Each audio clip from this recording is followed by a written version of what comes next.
Oke. Assalamualaikum warahmatullahi wabarakatuh, sobat RH sekalian. Jumpa lagi kita di channel yang keren ini. Keren. Sobat RH sekalian, kita bukan janjian, tapi kita menghadiri pernikahan. Tadi saya berharap sebenarnya ijab kabulnya tidak hanya satu orang, tapi banyak orang. Oke, itu minggu depan nanti. Minggu depan. Apa nih, Rev? Sahabat RH sekalian, tadi sama Gatot Nurmantio, sekarang sama Rocky Gerung ya. Kita bicara mengenai hal yang gawat di Republik ini. Kita bicara tentang demokrasi yang dibajak nomokrasi. Wah, demokrasi harus nomokrasi. Waduh. Tapi jadinya juristokrasi jangan-jangan. Atau jangan-jangan juristokrasi pun tidak. Jangan-jangan MK representasi dan kepanjangan. MK-tokrasi. Kekuasaan MK yang sudah menang. Ya, ada dua isu, Bang Rok, yang saya tanyakan juga ke Gatot Nurmantio tadi. Isu perpanjangan masa jabatan Firly dan kawan-kawan yang memunculkan perdebatan. Saya sih berpendapat itu mestinya next on, berlaku ke depan. Tapi kan maksud MK adalah dia ingin perpanjang di tengah legitimasi yang rendah dari KPK. Dengan alasan yang mengada-ngada juga. Yang kedua adalah ada isu pagi ini yang beredar, saya dapat dari beberapa orang bahwa MK akan mengabulkan sistem pemilu proporsional tertutup dengan perbandingan 6-3. Yang dissenting itu 3. Sementara yang kemarin dissenting 4. Berarti ada yang satu yang membela tuh, kelihatannya. Komentar Bang Rocky. Yang pertama, Mahkamah Konstitusi itu dirancang sebagai peralatan negara, bukan peralatan kepala negara. Itu intinya tuh. Dan sekarang yang kita lihat adalah MK itu disuruh-suruh aja oleh kepala negara tuh. Karena proses yang di awal kecurigaan kita akan ada pembicaraan makan malam antara ketua MK dan Presiden Jokowi karena ikatan perkawinan tuh. Itu buruknya tuh. Dan kita ingin ingatkan bahwa MK jangan sampai di akhir masa jabatannya itu dinilai atau diingat sebagai perusak demokrasi itu. Itu yang sedang kita bahas sebetulnya di masyarakat sipil. Fungsi MK ini betul-betul menghina akal sehat kita tuh. Jadi sebetulnya kalau ada semacam persidangan rakyat yang mesti dibubarkan pertama adalah MK tuh. Karena MK membatalkan kedaulatan rakyat. Kan itu intinya kan. Ref. Oke. Kalau kita lihat misalnya mengenai perpanjangan masa jabatan ya. Ada dua kan. Logika akal sehatnya kan Bung Rocky presiden akal sehat. Logika akal sehatnya dia mengatakan ini diskriminatif. Karena 11 lembaga lainnya state auxiliary agencies lainnya itu 5 tahun. Tapi at the same time MK ketika dikasih gratifikasi 15 tahun, dia tidak menolak. Dan berlaku saat itu juga. Nah yang kedua adalah, kalau terkait dengan sistem pemilu ini, apa urusan MK menentukan sistem pemilu yang cocok atau yang konstitusional? Bukankah itu sifatnya dinamik gitu? Jadi pertama, MK lupa bahwa dia udah mengambil keuntungan dari posisi dia sendiri untuk diistimewakan. Nah, sekarang dia mau membatalkan keistimewaan itu, berarti berlaku juga pada dia kan. Jadi mesti dievaluasi. Dan saya dengar DPR lagi berupaya juga untuk membatalkan atau memakai logika Mahkamah Konstitusi untuk memastikan bahwa Mahkamah Konstitusi ikuti aja lembaga-lembaga yang lain yang sedang dia bela hari ini kan, yaitu 5 tahun tuh. Ini akan jadi lucu-lucuan di dalam demokrasi. Ini disebabkan satu faktor, yaitu keinginan politik presiden untuk mengendalikan KPK.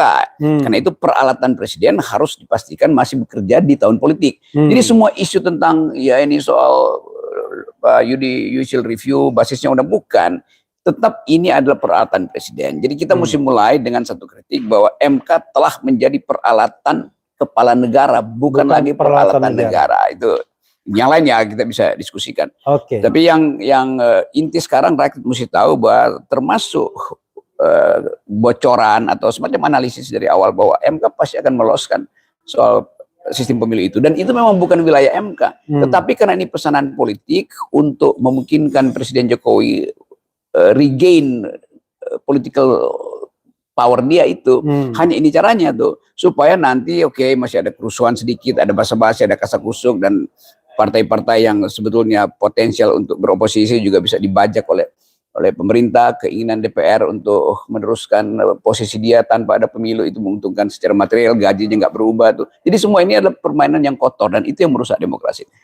Bang Rok, jadi ketika katakanlah ada kekuasaan mendeklarasikan Ganjar sebagai calon presiden, ada juga rencana Prabowo mungkin berpasangan dengan siapapun, kemudian ada koalisi perubahan, orang kemudian menganggap sudah selesai yang namanya isu penundaan pemilu dan perpanjangan masa jabatan. Bahkan relawannya pun dibubarkan kemarin itu. Tapi dengan isu MK seperti ini hidup lagi. Sebenarnya seberapa serius sih kekuasaan itu ingin mengupayakan perpanjangan masa jabatan atau penundaan pemilu ini? Ya itu artinya yang semuanya sudah selesai, yang belum selesai kegelisahan Presiden Jokowi. Kan itu dasarnya kan. Jadi selama Presiden tidak legowo dan menganggap bahwa dia berhak untuk jadi kingmaker pada semua kesempatan politik, itu menunjukkan dia gelisah sebetulnya. Kan Pak Jokowi udah kasih endorse pada Prabowo, tapi mungkin dia pikir ya Prabowo bisa berubah pikiran juga. Ya, memang semua presiden yang terpilih secara demokratis tidak perlu mengikuti perintah atau bujukan dari presiden sebelumnya kan, karena etikanya begitu tuh. Bahkan terhadap Ganjar yang seharusnya Pak Jokowi bilang itu kan agen saya di PDIP, dan dia merasa bahwa Ganjar pada akhirnya nggak bisa dia kuasai lagi tuh. Jadi Jokowi kesepian secara politik. Nah kesepian itu kita mau tanya kenapa? Kesepian bisa basisnya ketakutan, kan itu dasarnya. Kalau kesepian basisnya adalah wisdom, kebijaksanaan, maka dia akan bilang silahkan jalan, saya memantau dari belakang. Ini adalah kesepian presiden karena takut ada problem hukum setelah dia lengser. Oke, tapi ada kesan kan sebenarnya state captures ya. Semua lembaga-lembaga negara ini disandra oleh kekuasaan. KPK disandra, MK disandra, bahkan partai politik non-state institution pun disandra semuanya. Lalu tiba-tiba kok kekuasaan ini takut sendiri gitu. Jadi dia menguasai semua institusi, dia mengambil alih semua wacana, tetapi kok dia merasa dia takut sendiri akhirnya gimana? Kalau kelihatannya dia merasa bahwa ada kepura-puraan dari orang yang dia sandra. Jadi sebetulnya menyandra itu kan harus ada bukti bahwa kekuasaan penyandra itu ada di atas kekuasaan yang tersandra. Nah sekarang itu sama seperti apa namanya itu sindrom Stockholm itu, yang menyandra sebetulnya setuju dengan yang disandra, lalu dia mulai panik sendiri itu. Padahal sebetulnya biasa aja tuh. Nah keadaan ini yang menunjukkan di dalam banyak analisis Jokowi tetap takut, dia sebagai penyandra tapi dia takut disandra balik ketika kekuasaan berubah. Artinya kemampuan dia untuk mengantisipasi bahwa peralatan dia untuk menyandra seolah-olah dianggap itu seluruh faktor masih dia kuasai, ternyata enggak. Jadi grab Presiden Jokowi terhadap permainan politik yang dia rancang sendiri hilang di tengah jalan. Bang Rok, masalahnya adalah kalau kita bicara ketelanjuran ya, artinya kalau misalnya maju kena mundur kena atau buah si malakama, bagi Presiden Jokowi oke, saya mau berkompromi dengan proses yang demokratik ya, berkompromi dengan akal sehat dan lain sebagainya. Tapi ada nggak jaminan saya nggak diapa-apain kalau saya nanti step down begitu? Itu pasti itu kan common sense-nya dia. Iya, common sense-nya itu. Dan kita tahu bahwa dia nggak bakal diapa-apain. Tapi justru kalau dia masih cawe-cawe, dia bakal diapa-apain. Kan terlihat semakin Jokowi ingin mengendalikan politik, semakin orang tahu berarti ada problem tuh. Kalau dia legowo tadi ya orang anggap oke, lengser ke Prabon, nggak akan ada persoalan bangsa ini bangsa yang maaf. Mikul dur mendem jero. Iya itu. Tetapi di dalam pikiran Jokowi nggak mungkin itu terjadi karena perubahan politik bisa berjalan di luar yang dia bayangkan. Nah bayangan buruk Presiden Jokowi ini sebetulnya yang menghantui dia sehingga dia harus atur semua peralatan MK, KPK, Departemen Dalam Negeri segala macam agar dia bisa kendalikan. Padahal legitimasi Presiden, endorsement power dia kan makin lama makin habis. Seandainya misalnya ya semua kekuatan politik yang mau bertanding di 2024 minta Presiden Jokowi netral, legowo. Karena begini, paling gampang adalah misalnya dari sisi Ganjar. Adian sebagai wakil ketua tim sukses, awalnya kan semangat sekali itu, bakal di endorse. Tapi terakhir ketika Jokowi belok ke Prabowo, mulai dia mengatakan Presiden harus netral. Saya membayangkan kalau ke Ganjar dia nggak bilang begitu.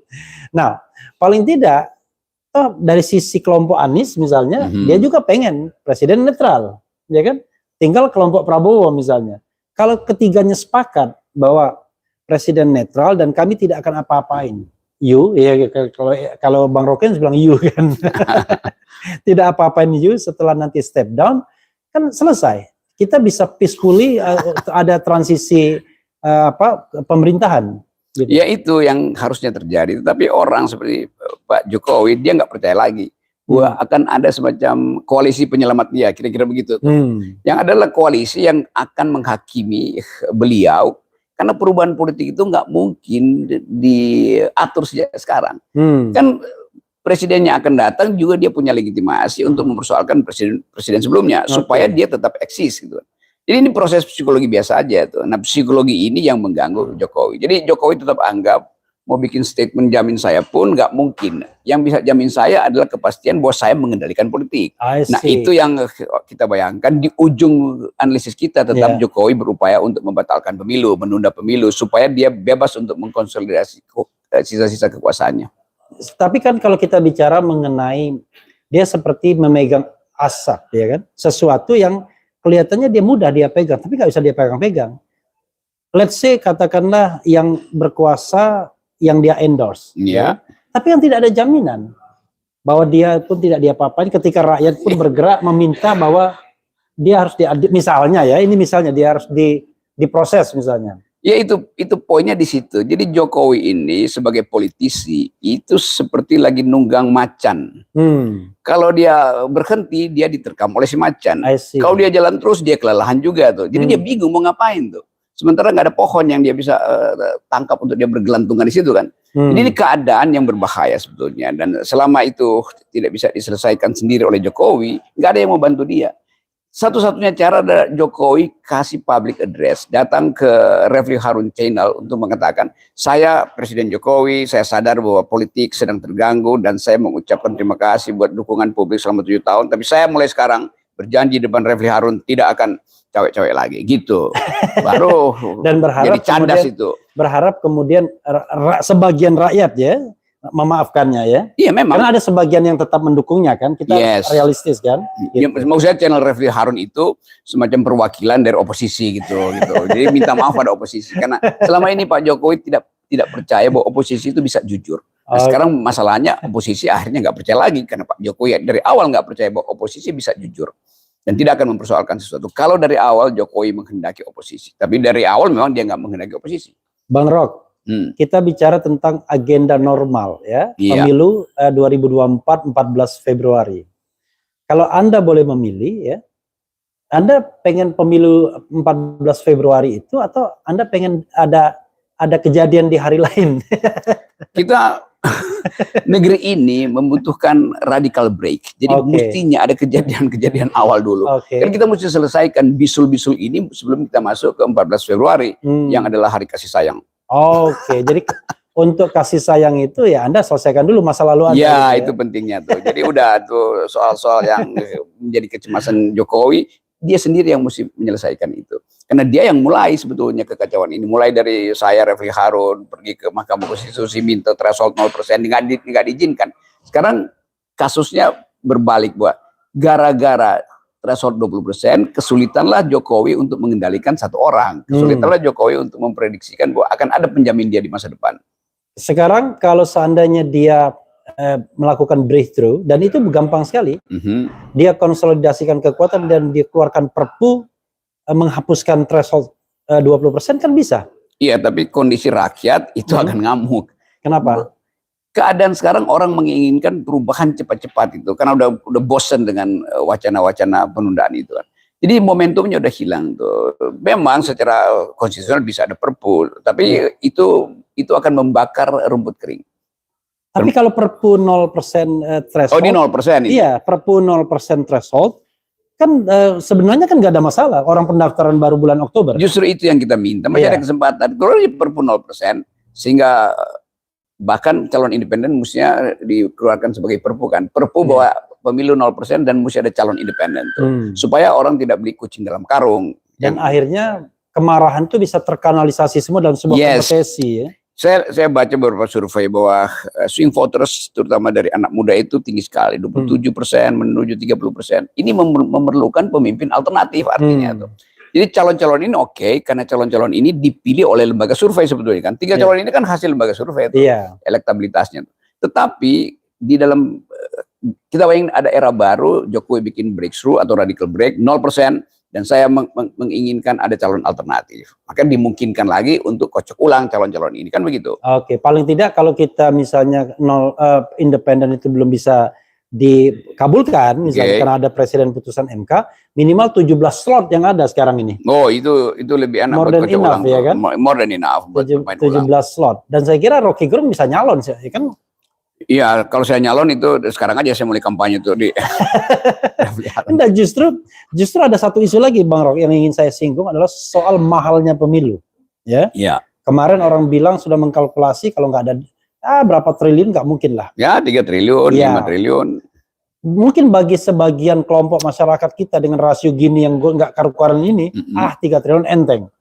Bahkan bisa keluarkan duit pribadi itu 3 triliun itu. Artinya oligarki bisa membiayai calon-calon itu. Tetapi di sisi lain kan kok mahal sekali politik kita, padahal ini era teknologi. Saya membayangkan kan kayak di Refli Harun Channel ini, kita nggak perlu ngapa-ngapain, coba modal kuota, kita bisa menyiarkan akal sehat ke seluruh penjuru dunia. Ngapain kampanye datang-datang ke tempat-tempat bagi-bagi amplop dan lain sebagainya begitu? Kalau kepercayaan publik ada, kampanye ini pasti yang sangat murah. Bahkan saya bayangkan KPU nggak perlu pesen kotak suara. Sewa aja atau sebarin kantong kresek aja tuh. Karena rakyat percaya suara yang ditaruh di kantong kresek itu dianggap sebagai kejujuran. Jadi ini adalah perubahan paradigma bernegara dengan mengandalkan kepercayaan publik kan. Nah, selama kepercayaan publik nggak ada itu mau dibilang jujur pun orang anggap oh ya itu artinya ada manipulasi. Maka MK akan kebanjiran lagi protes. Jadi kita membayangkan 4 bulan ke depan KPU misalnya bilang begini, oke, kami mulai melakukan pendidikan politik, maka rakyat mulai percaya bahwa KPU tidak lagi menjadi anteknya, anteknya dalam negeri lah, anteknya istana tuh. Lalu Presiden Jokowi lakukan semacam pidato mingguan untuk memberi sinyal bahwa dia tidak ragu dengan proses demokrasi, dia bahkan tidak cemas dengan masa depan dia. Ini cuma perlu 3-4 kali pidato, lalu rakyat merasa oke, aman. Nah dari segi itu ada semacam etik baru bahwa public discourse akan dituntun tanpa ada pengendalian politik. Ini cuman keinginan seorang pemimpin untuk memberi contoh aja. Dan tapi itu mudah. Radikal. Mudah sekali karena rakyat Indonesia selalu tunggu hal yang baik tuh. Nah, kalau itu justru yang dicemaskan Jokowi, maka rakyat anggap berarti Anda punya sedang berbuat jahat kan. Dan orang yang cemas itu atau dia betul-betul ingin bunuh diri atau dia ingin menyelamatkan diri. Dan akhirnya kalau seandainya ada public trust seperti itu, setelah pidato 3-4 kali itu, pemilu atau pilpres jadi murah kan? Jadi sangat murah itu. Jadi kita bisa hemat banyak hal. Hanya dengan pidato kecil Jokowi bahwa dia minta maaf terhadap. Jadi nggak perlu sampai ratusan triliun untuk menyelenggarakan pemilu itu. Kampanye pun cukup di RH Channel. Iya, itu cukup dengan kuota 200.000. Iya, oke. Bang Rock, sebelum berakhir ya, kita bacakan beberapa komentar Sobat Era, karena ini live ya. Banyak betul. Iya, jadi kita acak aja ya. Iya. Selamat menempuh kehidupan rumah tangga, Bung Rocky. Ini barusan. Selamat pagi Bang Era dan Ustadz rumah RG. Tangga orang. Ustadz RG, siap mendengar pencerahan Ustadz ya. Kemudian, saya membahas tema dari luar tema lalu masuk ke tema agar kalian tambah pahaman. Enggak jelas. Good. Sudah saatnya mungkin rakyat membubarkan MK. Ya, ini kita pendapat, aspirasi kita hargai saja ya. Bung RG ganteng banget, berwibawa, lebih berkarisma daripada presiden. ini pecah belah ini, tidak boleh nih politik pecah belah ini ya. Bung Era dan Bung RG adalah tokoh-tokoh bangsa yang layak membantu Pak Anies Baswedan di kabinet yang akan memperbaiki dan menyelamatkan Indonesia dari kerusakan yang dibuat oleh rezim boneka oligarki. Bagus, proposalnya bagus itu. Ya, ini pasti pendukung Anies ini kayaknya. Salam akal sehat Bang Refli. Oke, bukan Rapli, Refli ya. Masya Allah, tabarakallah, Bung Rocky ganteng banget. Saya tersinggung ini, nggak ada yang bilang saya ganteng. Ntar saya subsidi itu. Om Rocky lagi kalem ya. Bayangkan, ngomong tadi kalem dianggap ya kan? Luar biasa. MK telah kehilangan rohnya, dia berjalan di luar batas garis independensi. Mereka ketuk palu di ruang hampa. Keren ini ya? Iya, itu rakyat bisa menemukan tuh apa yang disembunyikan MK. Iya. Bung Era dan Bung Eri adalah tokoh. Oke, sudah ya. Bang Rocky jadi menteri, Gatot Nurmantio dan Anies. Apa maksudnya? Kalau misalnya jadi menteri ya, menteri apa Bung Rocky mau? Menteri Percepatan Perubahan Politik. Jadi Menteri Percepatan Perubahan Politik agar kita mengenal dan lebih akrab dengan etika politik ya. Ya, itu yang selalu kita inginkan. Jadi kita hidup dalam republik yang tanpa etika publik. Itu bahaya. Iya, saya gini, tiba-tiba kalau bicara etika ya, kita stop dulu pembacaan, tiba-tiba saya miris sekali. Coba bayangkan, ada hakim MK ya, baru dilantik, baru terpilih, itu pun dengan menggusur temannya sendiri, ya kan? Tiba-tiba DPR tiba masa tiba akal digusur itu yang namanya satu hakim MK dan digantikan dengan yang orang dalam sendiri. Tapi orang dalam ini sudah mengubah putusan dan ditemukan bahwa dia melanggar kode etik, tapi kok nggak mundur gitu ya? Iya, karena gitu. Dia juga merasa bahwa yang dia lakukan itu secara moral lebih rendah dari hal-hal lain yang dilakukan Pak Jokowi kan. I see. Jadi etik itu kan nggak bisa ditukar tambah tuh. Bahwa itu salah ya salah, nggak perlu lagi ada semacam ini salah kecil itu. Jadi bangsa ini tidak dididik untuk pergi pada prinsip-prinsip awal pembentukan negeri ini, yaitu republik. Republik itu semua urusan publik itu dibuka, bukan disembunyikan dalam kasak-kusuk, termasuk kasak-kusuk koalisi itu. Termasuk juga memperkecil sebuah pelanggaran etik seolah-olah ini kecil. Iya, itu sering dianggap pelanggaran etik itu sama dengan pelanggaran kode etik. Yeah. Kalau kode etik itu bisa dibikin 1, 2, 3, 4, 5 terus, sehingga kalau 7 yang baik, 3 yang melanggar masih bisa dimaafkan. Enggak, etika itu final tuh, atau Anda busuk atau Anda bersih. Iya, kan itu. Anda merasa malu nggak, merasa bersalah nggak? Dinyatakan bersalah tapi nggak mau mundur gitu ya. Padahal kalau di luar negeri sebelum diadili etik, sidang etik dia mundur dulu. Yes, jadi gitu. Kita justru mesti belajar dari pemimpin luar negeri. Padahal kita dianggap sebagai orang timur yang rosonya itu mendahului rasanya tuh. Nah kita nggak ada rasa, nggak ada roso. Itu MK, KPU, KPK sama, semua disidangkan karena melanggar kode etik dan kemudian dengan santainya mengatakan ya sudah karena sudah diputuskan tidak dipecat, ya maka tidak perlu mengundurkan diri. Itu namanya moral call-nya nggak bekerja itu. Hyper etiknya hilang karena ya tukar tambah arogansi atau sebetulnya intinya adalah arogansi kekuasaan aja. Padahal jabatan yang diemban itu adalah jabatan publik yang sangat membutuhkan etika. Sedikit pun terlukai atau tercederai, maka Anda akan kehilangan legitimasi kan? Betul, memang terjadi kan? Itu dasar dari etik begitu. Tuh. Oke, Bang Rocky. Kalau kita bacakan terus ini akan panjang memanjang ya. Kalau kita komentari terus nanti akan komentar balik juga. Komentar balik lagi ya. Nanti tolong dibaca sendiri. Dan silakan Bang Rocky closing statement untuk mengingatkan kita bahwa negeri ini tidak sedang baik-baik saja, tapi sebagai warga negara kita tetap rindu negara ini menjadi negara yang makmur. Saya senang sekali dengan Anda bilang green environment ya kan. Syukur-syukur green election juga. Ya green election itu ya tadi nggak perlu pakai kertas-kertas yang begitu. Ada lagi green group of green. Ya, itu yang lagi ditunggu orang tuh. Oke, ke arah mana tuh group of green ini akan mengalamatkan keresahannya. Jadi teman-teman, ini saya dengan Refli Harun, ada Pak Gatot tadi. Sebenarnya kita lagi menghadiri satu peristiwa keluarga itu, ada teman yang menikah tuh. Di situ ada banyak tokoh. Dan kelihatannya semua peristiwa pertemuan isu politiknya nggak bisa terhindarkan. Artinya ada satu suasana di mana semua orang ingin mencari kejelasan apa arah bangsa ini.